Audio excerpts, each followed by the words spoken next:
En cette saison, mon conseil pour chaque croyant, nourrissez-vous quotidiennement des Saintes Écritures. Consommez sans modération la parole de Dieu, car c'est un aliment qui n'est pas nocif et capable de générer à l'intérieur de vous la foi indispensable pour vous justement survivre en cette période de crise. Car la foi vient de ce qu'on entend et ce qu'on entend vient de la parole de Dieu. Il est important pour chacun d'entre nous d'avoir la parole de Dieu. Très important, très important. Lisez votre Bible, méditez-la, mais par-dessus tout, confessez la parole de Dieu. Josué 1, verset 8, que ce livre de la loi ne s'éloigne point de ta bouche. Nous devons donc, pendant cette saison, professer la parole de vérité. Ne vous retrouvez pas parmi ceux qui sont confinés chez eux et qui commencent à se lamenter comme si Dieu t'avait oublié. Dites à votre maison, dites à vos voisins, dites à vos amis que vous allez survivre de cette crise. Annoncez-le, engagez le ciel par les déclarations de votre bouche. Donnez rendez-vous à votre voisin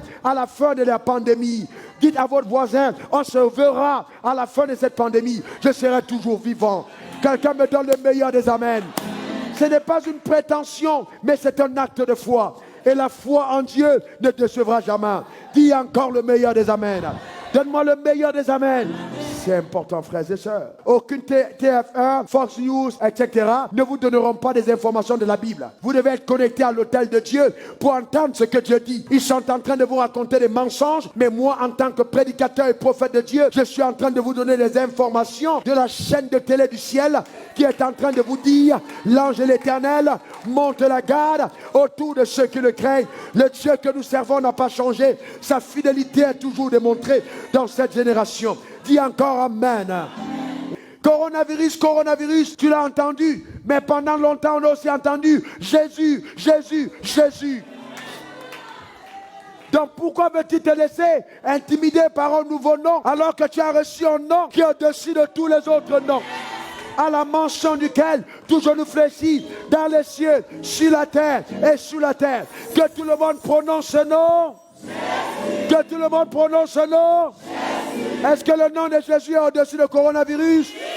Est-ce que le nom de Jésus est au-dessus du coronavirus? Est-ce qu'on peut encore prononcer? Est-ce qu'on peut encore prononcer?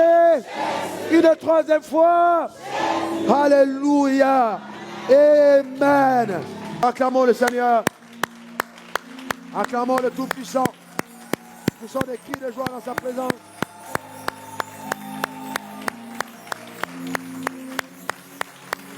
Gloire à l'agneau. Alléluia. Oh, gloire à Jésus.